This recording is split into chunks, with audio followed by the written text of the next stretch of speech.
Welcome in to Stop the Takes, football pod focused on getting back to just talking ball. I'm Dakota, that's Austin, and we are covering the news that broke today of Caleb Williams' controversy of him apparently not wanting to play for the Bears before the draft last season and essentially kind of creating a game plan on the way out of it.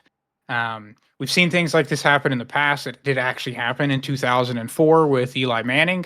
Obviously, it didn't happen, but interesting nonetheless that the story happened and that it broke now, which I think is the biggest question in all this. I agree. I think that is the most interesting part of this. Like, why now? Like, why after, because he seemed like to embrace Chicago since being drafted there and Yeah. whatnot. It feels like to me, this is someone who's obviously in the know, who maybe the relationship's broken there now. Potentially, maybe a head coach that just got fired or a coordinator that's been fired. That kind of wanted to kind of throw a wrench into the locker room, if you will, because it makes no other sense for this story to break, which because now essentially it's irrelevant. It's interesting. It's a very interesting topic. It's why we're covering it, but it is irrelevant now because he's played for the Bears. He didn't hold out like at all, and he's a Chicago Bear now. So it is interesting that this dropped right now. Yeah, exactly. And yeah, I do think a big part of it had to do with the coaching staff.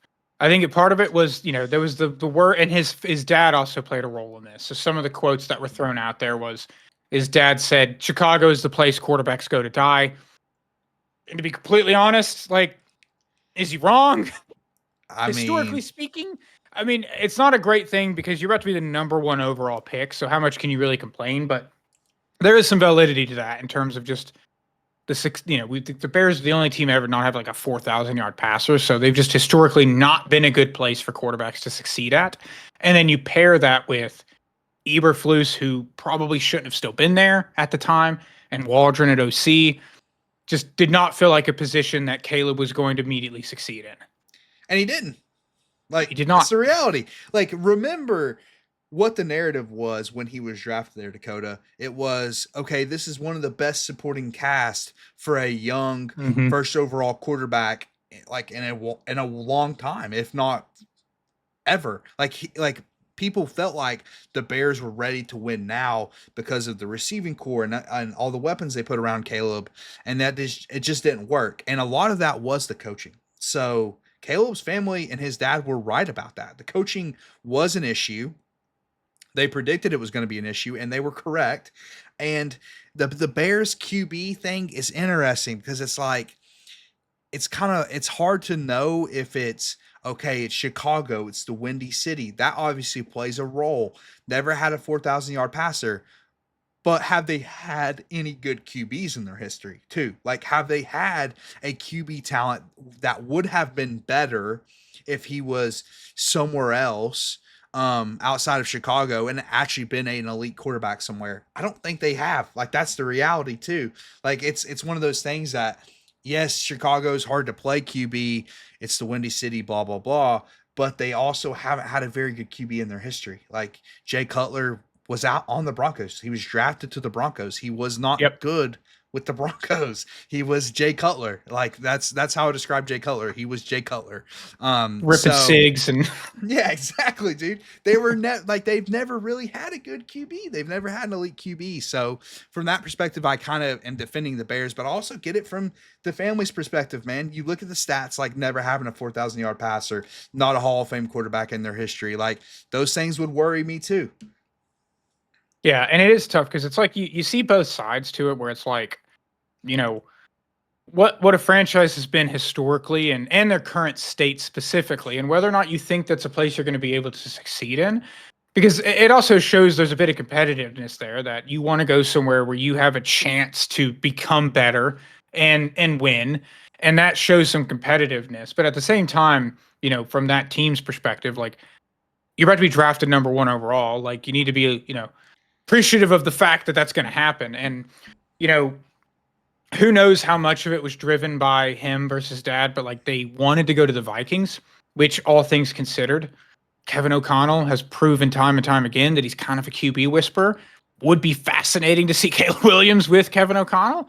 But It would have been. he ends up he still goes, and then in the end, Ryan Poles told them pre-draft that we're drafting you no matter what. Like they said, basically we're going to do it. So you've got it's on you to make this be an issue. And all of that to say too that there was a quote that came out too that after his pre-draft visit to Chicago, the tone did change a bit, where he said, he quoted, "I can do it for this team. I'm going to go to the Bears."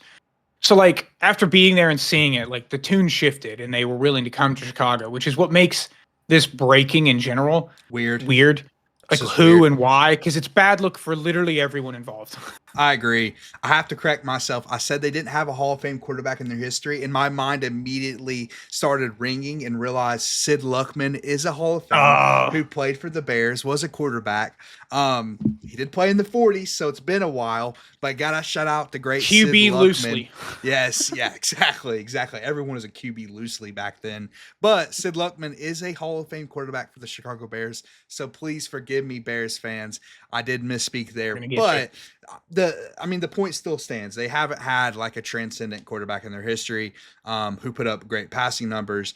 The Vikings thing that you brought up though is fascinating. Just from just an alternative reality kind of perspective, it would have been interesting to see Caleb Williams on the Vikings with the QB whisperer, Justin Jefferson. Like all that would have been fascinating to see. Obviously, that would make Bears fans sick. Maybe even make Vikings fans sick. Who knows? Or maybe make them really happy.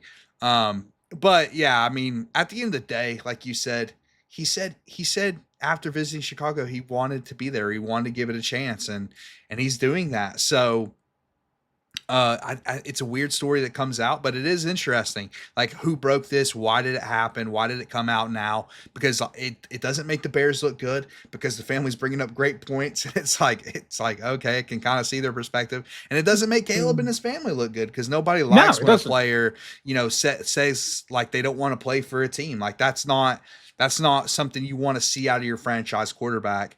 And whenever Caleb has a bad attitude now, you know what people are going to bring up, right? Like if he's ever on the sidelines and he looks pouty, because Caleb has a tendency to do that. He did that. He's animated. Exactly. He's very animated. He shows his emotions on his sleeves. So immediately when he does that the next time, this article's coming up, brother. You better believe people are going to reference this and say, well, Caleb never even wanted to be in Chicago. And like, that's going to linger now if they aren't successful. So that is pretty disappointing for Bears fans and Caleb Williams.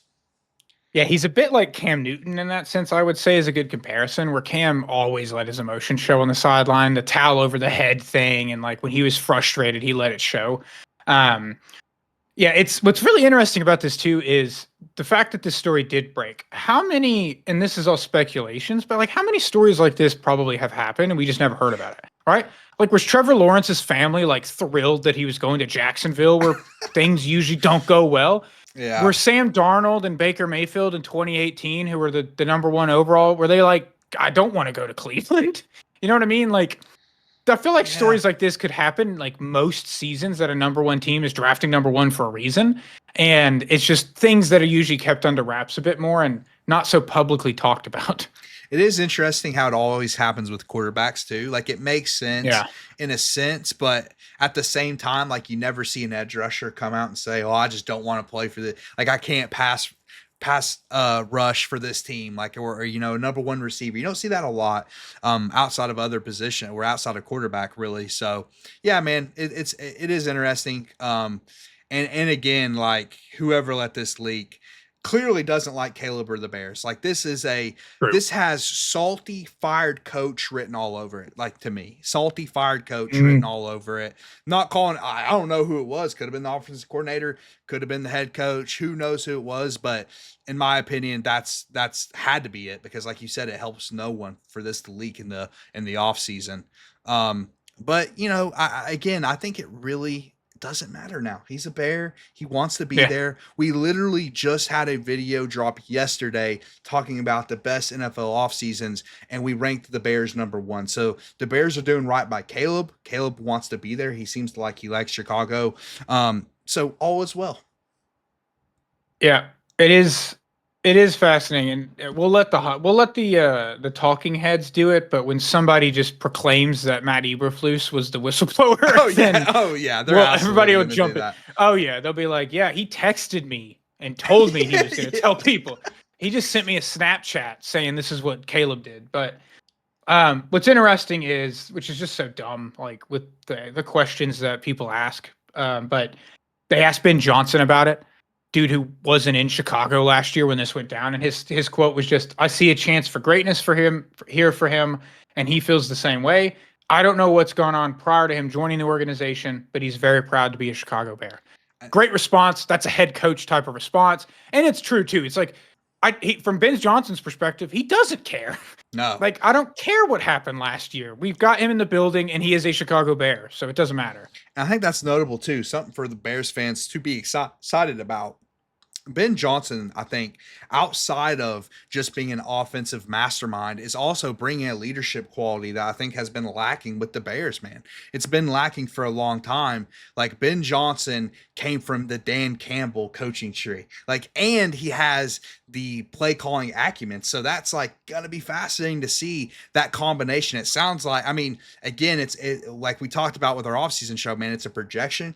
But Bears fans should be excited about Ben Johnson and their future, man. And like he said, Caleb wants to be there, and they still believe he can be great. Obviously, you just look at what they did during the offseason. So yeah, man, I think it's weird it came out, but it doesn't matter. Bears fans should be happy, and they should still be excited about the 2025 season.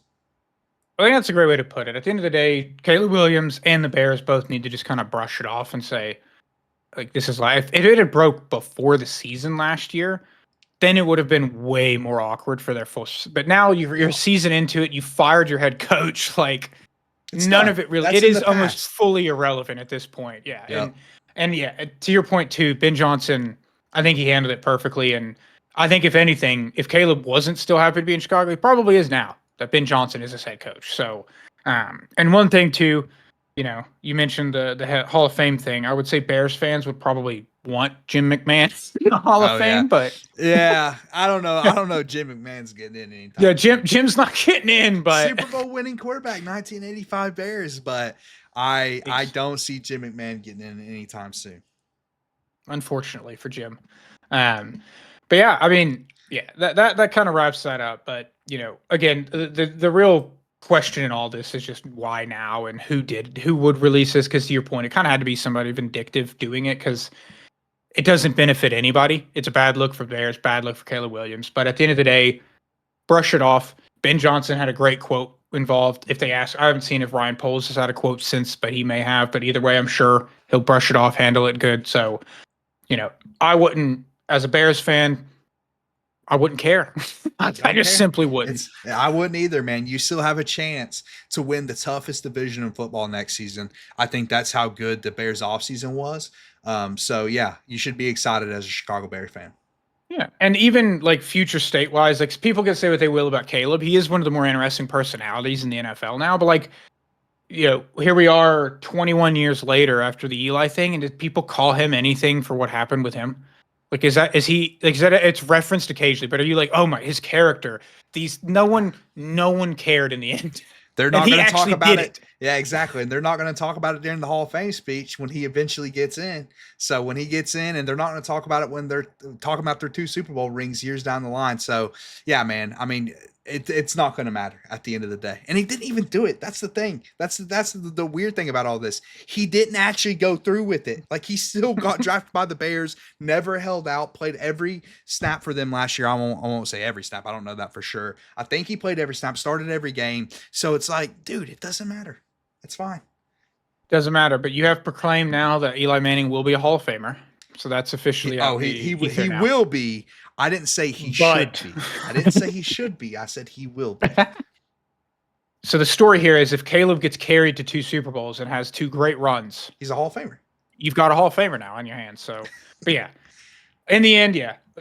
To wrap it up, yeah, Bears fans, be happy. You got Ben Johnson. You got a franchise quarterback. You're in good shape. So, appreciate anybody for tuning in. Please like, share, subscribe, do all that fun stuff. Leave a comment. Let us know your thoughts. If you completely disagree, we still want to hear it. We like interacting.